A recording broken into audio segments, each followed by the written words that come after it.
Hello everyone, কেমন আছো তোমরা সবাই? Welcome back to another video শুরু করার আগে সবাই লাইক আর শেয়ার করে দিও। আর যারা আমার ভিডিও প্রথমবার দেখতেছো তারা সবাই অবশ্যই চ্যানেলকে সাবস্ক্রাইব করে দিও। আর এই চ্যানেলের সমস্ত আপডেটস জানার জন্য অবশ্যই টেলিগ্রাম গ্রুপে জয়েন হবে। তো চলো শুরু করি আজকের ভিডিও। লাস্ট এপিসোডে আমরা দেখেছিলাম ওয়েটার হানজেনকে একটা বক্স দিয়েছিল। ওয়েটার বলতেছিল, ইয়াং মাস্টার আপনি আমার একটা কথা শোনেন, যে লোকটা অনেকগুলো মদের বোতল নিয়ে গেছিল ওই লোকটা আপনার জন্য এই বক্সটা রেখে গেছে। ও বলেছিল যে আমি এই বক্সটা যাতে আপনাকেই দেই আর কাউকে যাতে না দেই। আমি প্রথমে এই বক্সটা খুলে দেখতে চাইছিলাম, কিন্তু পরে আমি ওটা আর খুলিনি। আমি ভেবেছিলাম যে কারো বক্সকে এইভাবে খুলে দেখাটা একদমই ঠিক হবে না। তো এই জন্য আপনি এই বক্সটা নিয়ে চেক করে দেখেন ও আপনাকে কি দিয়েছে। হানজেন বলতেছিল, ইফেন তুমি আমার জন্য কি রেখে গেলে? তারপর আমরা দেখতে পাই হানজেন ওই বক্সটাকে খুলে ফেলে। হানজেন বলতেছিল, এটা তো অনেক অদ্ভুত ব্যাপার, এই বক্সের মধ্যে একটা নোট পড়ে আছে, চলো দেখি এই নোটের মধ্যে ইফেন কি লিখেছে। আর ওই নোটস এর মধ্যে কি লেখা আছে আমি শর্টকাটের মধ্যে তোমাদেরকে বুঝিয়ে দিচ্ছি। জাক ডিজাস্টারের সময় যিনি ডিপ ব্লু সিটির গার্ডিয়ান অর্গানাইজেশনের প্রথম স্কোয়াড লিডার ছিলেন, তিনি একটি সফল অভিযান শেষ করে ফিরেছিলেন। তাকে গার্ডিয়ান অর্গানাইজেশন পুরস্কৃত করেছিল এবং ওই দলে থাকা সকলে ব্রেজ নাইট ক্লাবের মধ্যে সেলিব্রেট করেছিল। কিন্তু পরের মাসে বিশেষ কারণে ইমিংকে ফ্রন্ট লাইনে পাঠানো হয় এবং তারপর থেকে কেউ তাকে দেখেনি অথবা তার কোনো খবরই পাওয়া যায়নি। আর সেই সময়ে জাহু ভাইস ক্যাপ্টেন হিসেবে স্কোয়াডের নেতৃত্ব নেয়। আর যদি কথা বলা হয় কুইন প্যারাসাইটের, তাহলে ও প্রতি মাসে নিজেকে ডিভাইড করতে পারে। আর যেই প্যারাসাইট গুলো ডিভাইড হবে ওগুলো একটি করে নতুন প্যারাসাইট নিয়ে আসতে পারবে। আর এইভাবে এদের নাম্বার বাড়তে একদমই সময় লাগে না। কিন্তু সত্যি কথা বলতে এদের সোর্স হলো একটাই, সেটা হচ্ছে কুইন প্যারাসাইট। তো আমরা যদি যে কোনো ভাবে কুইন প্যারাসাইটকে মারতে পারি তাহলে বাকি সব প্যারাসাইট অটোমেটিক মরে যাবে। লিনজেন বলছিল, হানজেন এটা তোমার টিমমেট তোমার জন্য রেখে গেছিল, কিন্তু এই নোটটা দিয়েও তোমাকে কি বলতে চাই? আর আমি তো এই ম্যাটারটার ব্যাপারে বেশি কিছু জানি না, তুমি কি কিছু বুঝতে পারতেছো? হানজেন বলতেছিল, কুইন প্যারাসাইট ডিভাইড করা ফেব্রুয়ারির মধ্যে শুরু করেছে, কিন্তু যদি আমি একটু ভালো করে ভেবে দেখি তাহলে এতক্ষণে 7টা প্যারাসাইট হয়ে গেছে। আর আমরা যদি যে কোনো ভাবে কুইনকে মারতে পারি তাহলে সব সমস্যার সমাধান হয়ে যাবে। লিনজেন বলতেছিল, ও আচ্ছা এই ব্যাপার, তাহলে তো আমার মনে হয় তোমার বন্ধু ইনভেস্টিগেশন করে অনেক ভালো কিছুই জানতে পেরেছে। হানজেন বলতেছিল, তোমরা 1 মিনিট দাঁড়াও, আমি ওয়াশরুম থেকে আসতেছি। আর তোমরা অবশ্যই কেয়ারফুল থাকবে, কারণ এখানে যা কিছু হতে পারে। হানজেন যখনই ওয়াশরুমের মধ্যে আসে ওইখানে অলরেডি একটা লোক দাঁড়িয়ে ছিল। হানজেন বলতেছিল, একটু সাইড হয়ে যাও, আমি তাড়াহুড়োর মধ্যে আছি। ওইখানে আমরা দেখতে পাই ভুল করে হানজেন ওই লোকটার সাথে ধাক্কা খেয়ে যায়। তারপর আমরা দেখতে পাই হানজেন ওর কাজ শুরু করে দিয়েছে। আর অন্যদিকে আমরা দেখতে পাই হানজেন যেই লোকটার সাথে ধাক্কা লেগেছিল ওই লোকটা বলতেছিল, আর এই খারাপ স্মেলটা কিসের? এই স্মেলটার কারণে আমার অনেক রাগ আসতেছে। এই সারার সাহস কত বড়, এই স্প্রেটা লাগিয়েছে, আমি একে একদমই ছাড়বো না। আর ওই লোকের এইরকম রিয়াকশন দেখে বোঝা যাচ্ছিল নিশ্চয়ই এর ভেতরে প্যারাসাইট মনস্টার আছে। ও সোজা গিয়ে হানজেনের উপরে অ্যাটাক করতে ধরছিল। আমার মনে হয় তোমার মরার অনেক শখ, তাই তুমি এই সেন্টটা লাগিয়ে আমার সামনে চলে এসেছো। হানজেন বলতেছিল, আর এদের সমস্যাটা কি? এটা তো সবসময় ডিস্টার্ব করার জন্য চলে আসে। কমসে কম তোমরা তো আমার কাজটা আমাকে শেষ করতে দিতে, তারপর আমি আরামসে ফাইট করতাম তোমার সাথে। ওইখানে আমরা দেখতে পাই হানজেন ওর পাওয়ারের মাধ্যমে ওই অ্যাটাকটাকে আটকে দেয়। আর হানজেন ওই লোকটার উপরে অ্যাটাক করে ওই লোকটাকে পিছনের দিকে ফেলে দেয়। তখনই আমরা দেখতে পাই ওই লোকটার ভিতর থেকে প্যারাসাইট মনস্টার বাইরে বেরিয়ে আসে। আর হানজেন ওই প্যারাসাইট মনস্টারটাকে ধরে ফেলে। হানজেন বলেছিল, ও আচ্ছা এই ব্যাপার, তাহলে আমাকে ডিস্টার্ব করতেছিল এই শালায়। আর যেহেতু তোমার কারণে আমার ডিস্টার্ব হয়েছে, আমি তো তোমাকে একদমই ছাড়বো না। আর এটা বলার সাথে সাথে হানজেন ওই প্যারাসাইট মনস্টারকে হত্যা করে ফেলে। জিয়া আর লিনজেন ওইখানে দৌড়ে আসতে আসতে বলতেছিল, হানজান কি হয়েছে তোমার? আমাদের এখনই ফিল হলো তুমি এনার্জি রিলিজ করছো। জিয়া বলতেছিল, হানজান এই লোকটা নিচে পড়ে আছে কেন? হানজান বলতেছিল, এই লোকটার বডির ভেতরে প্যারাসাইট মনস্টার ছিল, আর এই লোকটা আর কেউ নয়, ব্রিজ নাইট ক্লাবের ওনার। কিন্তু তোমাদেরকে টেনশন করা লাগবে না, আমি ওই প্যারাসাইট মনস্টারটার সাথে ডিল করে নিয়েছি, এখন আর কোনো সমস্যাই হবে না। জিয়া বলতেছিল, হানজানের কথা মতো এখানে 7টা প্যারাসাইট মনস্টার ছিল, যাদের মধ্যে একটা প্যারাসাইট মনস্টার হানজানের সামনে চলে এসেছে আর হানজান ওকে মেরে ফেলেছে। তাহলে এর মানে এটা যে আর 6টা প্যারাসাইট মনস্টার বাকি আছে। তো তোমার কি মনে হয় এই প্যারাসাইট মনস্টার গুলো কোথায় থাকতে পারে? লিনজেন বলতেছিল, আমার রাইটিং স্কিলের হিসেবে মেইন ক্যারেক্টারের আশেপাশে থাকা লোকগুলোই খারাপ হয়। আর আমরা যদি এইভাবে ভাবি ইমিং মেইন ক্যারেক্টার ছিল, তো আমার হিসেবে যদি ইমিং মেইন ক্যারেক্টার হয় তাহলে ওর আশেপাশে থাকা লোকেদের মধ্যে প্যারাসাইট মনস্টার থাকতে পারে। তো আমার মনে হয় প্রথমে ওদেরকে চেক করা উচিত। হানজান বলতেছিল, আচ্ছা ঠিক আছে, সর্বপ্রথম আমরা এখান থেকে বের হই আর তারপর আমরা ডিসাইড করবো, যাতে আমরা ক্লিয়ারলি জানতে পারি আমরা আরো ক্লু কোথায় পাবো। কিন্তু যখনই হানজান বাইরে বের হয় আমরা দেখতে পাই হানজানের উপরে আরো একটা লোক অ্যাটাক করতে ধরছিল, কিন্তু আমরা দেখতে পাই হানজান ওর অ্যাটাকটাকে ইজিলি ডজ করে ফেলে আর ওই লোকটাকে অনেক ভয়ঙ্কর একটা কিক মারে। আর তারপর আমরা দেখতে পাই ওর বডির ভেতর থেকে প্যারাসাইট মনস্টার বাইরে বেরিয়ে আসে আর হানজান ওইখানে একটা অ্যাটাক করে প্যারাসাইট মনস্টারটাকে মেরে ফেলে। অবাক হয়ে লিনজেন বলছিল, এটা তো অনেক ভালো ব্যাপার, আমরা এত কম সময়ের মধ্যে 2টা প্যারাসাইট মনস্টারকে মেরে ফেললাম, তবুও এটা একটা অদ্ভুত ব্যাপার। জিয়া বলতেছিল, এই লোকটাকে দেখে মনে হয় আমি একে কোথাও দেখেছি। হানজান তোমার দেখে কি মনে হয়? আমার তো মনে হচ্ছে এই জাহুর সাথী, আমরা যেদিন জাহুর ওইখানে ট্রেজার নিতে গেছিলাম সেই দিন তো আমরা একে দেখেছিলাম ওইখানে, তাই না? হানজান বলতেছিল, জিয়া তুমি একদম ঠিক কথাই বলতেছো, এটা ওই লোকটাই। আর এখন এইখানে কি হচ্ছে আমি এটা ক্লিয়ারলি বুঝতে পারতেছি, যে লোকদের মধ্যে প্যারাসাইট মনস্টার আছে ওরা সবাই ব্রিজ নাইট ক্লাবের সাথে রিলেটেড। তাতে আমরা কথা বলি ইমিং এর অথবা ব্রিজ নাইট ক্লাবের ওনারের অথবা বাইশুয়াং এর। আর বাইশুয়াং এর প্যারাসাইট মনস্টারকে তো ইফেন মেরে ফেলেছিল। আর সাথে যদি আমরা এই লোকটারও কথা বলি, এও ব্রিজ নাইট ক্লাবের সাথে রিলেটেড। আর আমি যদি ভালো করে দেখি এইসব লোকেদের মধ্যে আরো একটা কমন জিনিস আছে, আর ওই কানেকশনটা হচ্ছে ডিপ ব্লু সিটির ক্যাপ্টেন জাহু। আর আমার মনে হয় জাহুর মধ্যে কুইন প্যারাসাইট আছে। আর যদি এমন ব্যাপারই হয় তাহলে অনেক বড় একটা সমস্যা হয়ে গেছে, কারণ আমাদের ইফেং সরাসরি জাহুর এখানে চলে গেছে। জাহু অনেক ভয়ঙ্কর একটা লোক, তাই ইফেং অনেক বড় বিপদে পড়তে পারে। সিন চেঞ্জ হয় আর আমরা দেখতে পাই জাহুকে যে সিস্টেম করতেছিল, কিন্তু তখনই আমরা দেখতে পাই কেউ কিক মেরে ওর অফিসের দরজা খুলে ফেলে। আমরা দেখতে পাই ওই লোকটা আর কেউ নয়, ইফেং ছিল। ইফেং বলতেছিল, শালা জাহু, এবার তুই আমার হাতে লেগেছিস, আর এবার তুই বাঁচবি না আমার হাত থেকে, কারণ আমি তোর রিয়েলিটি জেনে গেছি। আর আজকে যা কিছু হোক না কেন, আমি তোকে বাঁচতে দিব না। আমি এখন তোর রিয়েলিটি জেনে গেছি। তুই হলি ওই শয়তান যে ইমিংকে মেরেছে। ইমিংকে মারার পর তুই ওর পজিশন নিয়ে নিয়েছিস, আর প্যারাসাইট মনস্টারের সাহায্যে তুই ওই সবাইকে সাপ্রেস করেছিস, যারা ভবিষ্যতে গিয়ে অনেক পাওয়ারফুল হতে পারতো। এত খারাপ সব কাজ করার পরেও তুই এত ইজিলি ঘুরে বেড়াচ্ছিস। কিন্তু এখন যা কিছু হয়ে যাক না কেন, আমি তোকে মেরে ফেলবো। আমার সাথে পাঙ্গা নেওয়ার আগে তোকে ভাবতে হতো যে আমি কে। আর আমাকে এমনি এমনি ফার্স্ট ডিস্ট্রিক্টের মধ্যে নেওয়া হয়নি। আমি যদিও ফাইট করে ছেড়ে দিয়েছিলাম, কিন্তু আমি ফাইট করে ভুলে যাইনি। আর তোর মতো লোককে তো আমি যে কোনো সময় মারতে পারি। ভয় পেয়ে জাহু বলতেছিল, আরে এক মিনিট দাঁড়াও, তুমি তো ইমিং এর ছোট ভাই ফ্যান তাই না, যার সোল কন্টাক্ট মরার পর ও ড্রিঙ্ক করা শুরু করে দিয়েছিল আর নিজের লাইফটাকে একেবারে বরবাদ করে দিয়েছিল। তো এখন তুমি এখানে কি করার জন্য এসেছো? তুমি গিয়ে কোথাও বসে ড্রিঙ্ক করো, তোমাকে ওইটাই ভালো লাগবে, কারণ তোমার কাছে এখন কোনো পাওয়ার নাই যে তুমি আমাকে মারতে পারবে। ফ্যান বলতেছিল, আমি সবকিছু জানতে পেরে গেছি। এখানে যা কিছু হয়েছে সবকিছুরই দোষ তোমার। তোমার জন্যই আমার ভাই মারা গেছে, আর তোমার জন্যই আমার সোল কন্টাক্টও মারা গেছে। আর আজকে আমি ওদের সবাই বদলা তোমার কাছ থেকে নিব।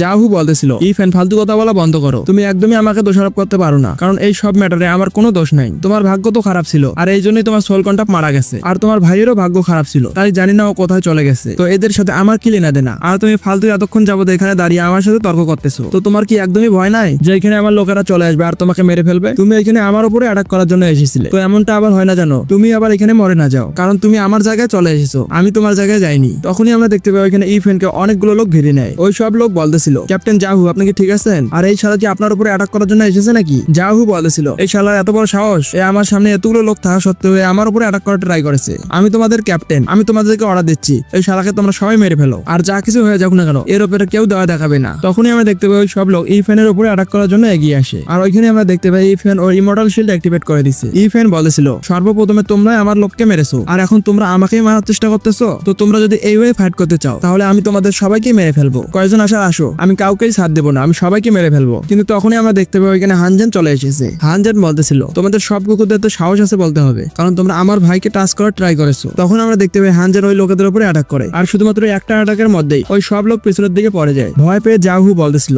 হানজেন তুমি এখানে কি করতেছো? আর এখানে হানজেনকে দেখার পর ইফেংও অবাক হয়ে গেছে। ইফেং বলতেছিল, হানজেন তুমি এখানে কেন এসেছো? হানজেন বলতেছিল, এটা তো অনেক ভালো ব্যাপার যে আমি এখানে এসেছি। আমি যদি এখানে না আসতাম তাহলে তুমি এদের সবার হাতে মার খাইতে। তো আমাকে এখানে দেখার পর তোমাকে অবাক না হয়ে খুশি হওয়ার দরকার। ইফেং বলতেছিল, তোমাকে কে বলেছে আমি এদের সবার হাত থেকে মার খাইতে ধরছিলাম? যদিও তোমার কাছে ট্রিপল এস র্যাঙ্কের ট্যালেন্ট আছে, কিন্তু আমিও তো ডাবল এস র্যাঙ্কে আছি তাই না? আর তুমি যতটা ভাবতেছো আমি অতটাও দুর্বল নই। কিন্তু তখনই আমরা দেখতে পাই ওইখানে দাঁড়িয়ে থাকা সবগুলো লোক হানজানের সামনে চলে আসে। ওই সব লোক বলতেছিল, হানজান আমাদের কথা ভালো করে শুনো, তুমি শিওর যে তুমি এই কাজটা করতে চাও? এই লোকটা ক্যাপ্টেন জাহুকে মারার ট্রাই করেছে, আর এই ধরনের লোকের সাথে থাকা মানে তুমিও এর মতো সমান অপরাধী। যে কোনো কিছু করার আগে ভালো করে ভেবে নিবে, কারণ ওর মতো তোমাকে সমান শাস্তি দেওয়া হবে। আর তাছাড়া তুমি এতগুলো লোকের সাথে একদমই জিততে পারবে না। হানজান বলতেছিল, সত্যি কথা বলতে না, এটা আমার আর জাহুর মধ্যে পার্সোনাল ব্যাপার। এইখানে যদি তোমাদের মধ্যে একজনও আর এক পা আগায় তাহলে তোমরা সবাই মরবে। তো এই জন্য কেউ আমার সামনে আসার ট্রাই করবে না। আর তোমরা তো জানো আমার পাওয়ার কত বেশি, আর আমি যদি মারতে চাই তোমাদেরকে নিঃসন্দেহে মারতে পারবো। কিন্তু তখনই আমরা দেখতে পাই ওই সব লোক হানজানের উপরে অ্যাটাক করে দেয়। আর ওরা বলতেছিল, আচ্ছা এই ব্যাপার, তো তুমি আমাদের সবাইকে মারবে?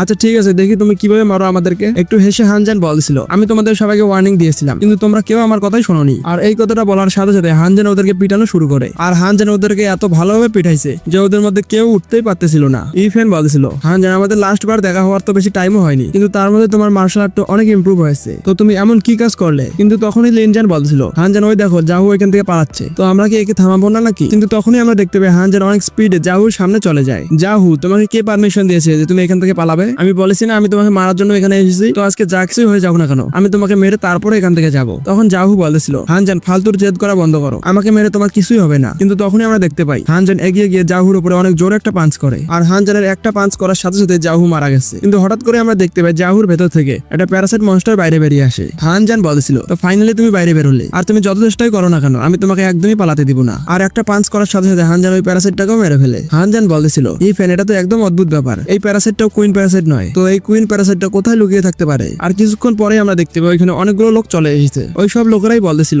হানজান এটা তো সত্যি, তুমি ক্যাপ্টেন জাহুকে মেরে ফেলেছো। তো তোমার কি মনে হয় না যে তোমার সাহস অনেক বেড়ে গেছে? তুমি ট্রিপল এস র্যাঙ্কের ট্যালেন্ট নিয়ে অ্যাওয়েকনিং করেছো, কিন্তু এর মানে এটা না যে তুমি যাকে খুশি তাকেই মারতে পারবে। হ্যাঁ আমরা মানতেছি যে ক্যাপ্টেন জাহু অতটা ভালো লোক ছিল না, কিন্তু তার মানে তো এটা নয় যে তুমি যাকে মারতে চাইবে তাকেই মেরে ফেলবে। ডিপ ব্লু সিটির গার্ডিয়ান অর্গানাইজেশন সবচেয়ে বড় অর্গানাইজেশন, আর গার্ডিয়ান অর্গানাইজেশনের ক্যাপ্টেনকে মারার পর তুমি এত ইজিলি বাঁচতে পারবে না। আমি শিওর ডিপ ব্লু সিটির সিটি লর্ড তোমাকে একদমই ছাড়বে না। আর তাছাড়াও ডিপ ব্লু সিটির মধ্যে সবচেয়ে বেশি পাওয়ার ওনার কাছেই আছে। আর এই কথাটা শোনার সাথে সাথে হানজান একদমই অবাক হয়ে গেছে। হানজান বলছিল, আরে এক মিনিট দাঁড়াও, আমার মনে হয় আমরা সবাই ট্র্যাপের মধ্যে ফেসে গেছি, আমাদের সবাইকে বোকা বানানো হয়েছে, আমরা যেমনটা ভেবেছিলাম ওটা একদমই হয়নি। আর সত্যিকার অর্থে কুইন প্যারাসাইট অন্য কারো ভেতরে আছে। আর আধা ঘন্টা পর আমাদেরকে সিটি লর্ডের অফিসের সিন দেখানো হয়। ওইখানে একটা মেয়ে বলতেছিল, সিটি লর্ড, এই ডকুমেন্টের উপরে আপনার একটা সাইন দরকার, প্লিজ আপনি এই কাজটা একটু তাড়াতাড়ি করে দেন যাতে আমি আমার কাজটা একটু তাড়াতাড়ি করতে পারি। তখনই আমরা দেখতে পাই সিটি লর্ড বলতেছিল, আচ্ছা ঠিক আছে, ওই ডকুমেন্টটা তুমি এখানে নিয়ে আসো। আর ওইখানে আমরা দেখতে পাই সিটি লর্ডের মাথার মধ্যে কুইন প্যারাসাইট লুকিয়েছিল। আর ওই প্যারাসাইট মনস্টারটাকে দেখার পর ওই মেয়েটা বলেছিল, সিটি লর্ড আপনি একটু কেয়ারফুল হয়ে থাকবেন, আপনার মাথার মধ্যে তো কিছু একটা আছে। কিন্তু তখনই আমরা দেখতে পাই সিটি লর্ডের অফিসের ভেতর থেকে চিল্লানোর আওয়াজ আসতেছিল।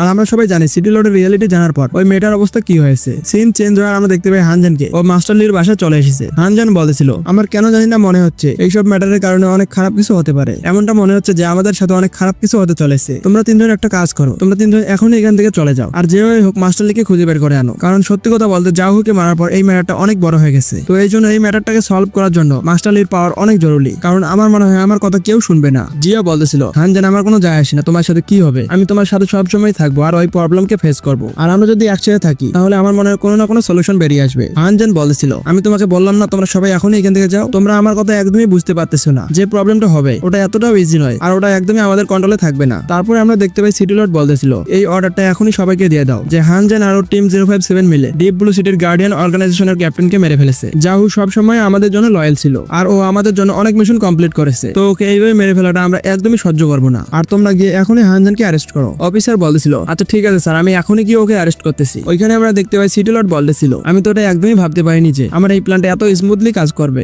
হানজান, তোমার একটা ছোট্ট ভুলের কারণেই তুমি ফেসে গেছো আর এখন তোমার কাছে কোনো উপায় নাই, এবার তুমি নিশ্চয়ই মরে যাবে। তারপর আমরা দেখতে পাই হানজান গার্ডিয়ান অর্গানাইজেশনে চলে এসেছে। হানজানকে ওইখানে দেখার পর ওইখানে থাকা সবাই অবাক হয়ে যায়। হানজান বলতেছিল, আমাকে আমার টিমের লোকদের থেকে আলাদা থাকতে হবে, কারণ আমি যদি ওদের সাথে থাকি তাহলে ওরাও ফেসে যাবে। আর আমি যদি চাই আমার প্ল্যানটাকে সঠিকভাবে কাজ করাতে তাহলে ওদেরকে বাইরে থাকাটা অনেক জরুরি। আর যখনই ওইখান থেকে হানজান বাইরে বেরোয় তখনই আমরা দেখতে পাই হানজানের সামনে একটা বুড়া লোক চলে আসে। ওই বুড়া লোকটা বলতেছিল, হানজান তুমি ক্যাপ্টেন জাহুকে মেরে ফেলেছো। আর ক্যাপ্টেন জাহু আমাদের গার্ডিয়ান অর্গানাইজেশনের অনেক ইম্পর্টেন্ট একজন মেম্বার ছিল। আর আমি তোমাকে শুধুমাত্র একটা কথাই বলার জন্য এসেছি, তাড়াতাড়ি এখানে সারেন্ডার করে দাও। আমরা দেখতে পাই যখনই ওই লোকটা সারেন্ডার ওয়ার্ডটা বলেছে তখনই হানজানের উপর অনেক ভয়ঙ্কর প্রেসার পড়তে শুরু করে। আর হানজান ওইখানে হাঁটু গেড়ে বসে পড়ে। হানজান বলতেছিল, আরে আমার সাথে এটা আবার কি হচ্ছে, আমি তো আমার বডিকে মুভ করতে পারতেছি না। তারপর সিন চেঞ্জ হয়ে আমাদের অন্য একটা জায়গা দেখানো হয়। মাস্টারলি ওইখানে একজনকে চা সার্ভ করতে করতে বলতেছিল, সত্যি তুমি তো একদমই অদ্ভুত, এত পুরানো বন্ধু হওয়ার পরেও তুমি অনেক সিক্রেটলি থাকো। তো তুমি আমাকে বলো, তুমি আমার কাছ থেকে লুকিয়ে কি করবে? আমি তোমার ফেস থেকে শুরু করে তোমার ভাবনা চিন্তা পর্যন্ত সবকিছুই জানি। আমরা দেখতে পাই মাস্টার লির সামনে একটা হুডি পরা লোক বসেছিল। হুডি পরা লোকটা বলতেছিল, এটা তো অনেক অদ্ভুত ব্যাপার, তোমাকে দেখে একদমই মনে হচ্ছে না যে তুমি তাড়াহুড়োর মধ্যে আসো। মাস্টার লি বলতেছিল, আরে তুমি কি কথা বলতেছো, আমি কেন তাড়াহুড়োর মধ্যে থাকবো?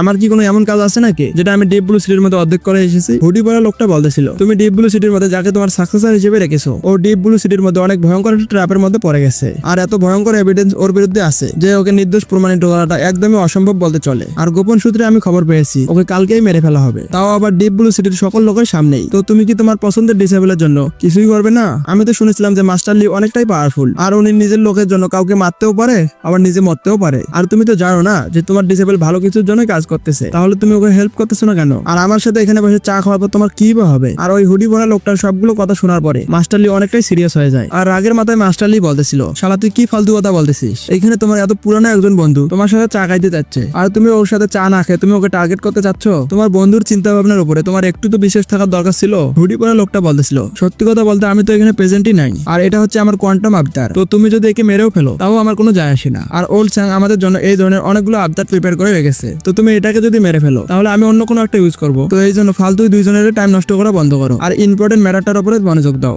মাস্টার লি বলতেছিল, প্লিজ আমাকে মাফ করে দিও, আমি তো ওই ব্যাপারে ভুলেই গেছিলাম। আর যাই হোক, হানজানের ম্যাটারটা নিয়ে তোমাকে ভাবতে হবে না, আমি ওটা সলভ করে ফেলবো, সমস্যা নাই। আর তাছাড়াও অনেক তাড়াতাড়ি অনেক নতুন নতুন জিনিস সামনে আসবে, তুমি শুধু ওয়েট করো আর দেখো আমি কি করি। আর তাছাড়াও হানজান হলো আমার ডিসেবল, তাহলে তো ও এত ইজিলি মরবে না। অদৃশ্য হতে হতে ওই হুডি পরা লোকটা বলতেছিল, আচ্ছা ঠিক আছে তাহলে আমি এখান থেকে যাচ্ছি। তখনই আমরা দেখতে পাই লিন জিনজোয়ান বলতেছিল, মাস্টার আপনি কি চান যে আমরা ওইখানে যাই আর আমাদের 9th ব্রাদারকে সেভ করে নিয়ে আসি? আমি আপনাকে প্রমিস করতেছি আমাদের এই কাজটা করতে 10 মিনিটের বেশি সময় লাগবে না। তাতে সিটি লর্ড আসুক আর সিটি লর্ডের বাপ কেউ আমাদেরকে থামাতে পারবে না। মাস্টার লি বলতেছিল, তোমার কি মনে হয় গার্ডিয়ান অর্গানাইজেশনে যা কিছু হচ্ছে তার ব্যাপারে কি আমি কিছুই জানি না? ওরা নিজেদের ইচ্ছা মতো সবকিছু করতেছিল আর আমি ওদেরকে করতে দিচ্ছিলাম। এর পিছনে শুধু একটাই রিজন ছিল, কারণ আমি জানতে চাইছিলাম যে এর পিছনে মাস্টার মাইন্ডটাকে। কারণ আমার হিসেবে প্রবলেম সলভ করার জন্য শিকড় থেকে উপরে ফেলাটাই সবচেয়ে ভালো। আর আমার হিসেবে যতক্ষণ পর্যন্ত তুমি জানতে পারবে না যে প্রবলেমের শিকড় কোথায় ততক্ষণ পর্যন্ত তুমি ওই প্রবলেমটাকে বড় হইতে দিবে। কারণ এর আগে যদি তুমি কিছু করে ফেলো তাহলে রিয়েল মাস্টারমাইন্ড পালিয়ে যাবে আর ওদের মনে হচ্ছে যে জাহুকে ইউজ করে ওরা হানজানকে ফাঁসিয়েছে। আর ওরা যখন হানজানকে ট্র্যাপ করে ফেলেছে ওদের মনে হয়েছে যে ওরা যেমন ভাবে চায় ওরা সেমন ভাবে আমাকে কন্ট্রোল করতে পারবে, কারণ হানজানকে আমি আমার সাকসেসর হিসেবে চুজ করেছি। কিন্তু আমার সাথে লাগতে আসার আগে ওদের আমার ব্যাপারে জানাটা উচিত ছিল। আর সবাই এমনি এমনি আমাকে মাস্টার লি সুটং বলে না। আর ওরা কি এই জিনিসটা একবারও ভাবেনি যে আমি মাস্টার মাইন্ডকে বাইরে বের করার জন্য হানজানকে ইউজ করেছি, আর যখনই মাস্টার মাইন্ড সামনে চলে আসবে তখন আমি হানজানকেও সেভ করে নিব আর মাস্টার মাইন্ডকেও মেরে ফেলবো, একদম একটা চেস গেমের মতো যেখানে প্রতিটা চাল একদমই নতুন। সত্যি হানজান, তুমি অনেক পরিশ্রম করেছো আর তুমি একদম শো করে দিয়েছো যে তুমি আমার ডিসেবল হওয়ার যোগ্য। তো এরপর কি হয় আমরা দেখবো নেক্সট এপিসোডে। ভিডিও কেমন হয়েছে কমেন্ট করে অবশ্যই জানাবে। ভিডিও ভালো লাগলে ভিডিওকে লাইক করে চ্যানেলকে সাবস্ক্রাইব করে দিবে আর অবশ্যই আমাদের টেলিগ্রাম চ্যানেলে জয়েন হবে, কারণ টেলিগ্রাম চ্যানেলে ভোট দিয়ে নিজের পছন্দের সিরিজের ভিডিও সবচেয়ে তাড়াতাড়ি দেখতে পারবে। তো সবাই অবশ্যই টেলিগ্রাম চ্যানেলে জয়েন হবে। তো যাই হোক, আজকের ভিডিওতে এতটুকুই, দেখা হবে পরবর্তী ভিডিওতে।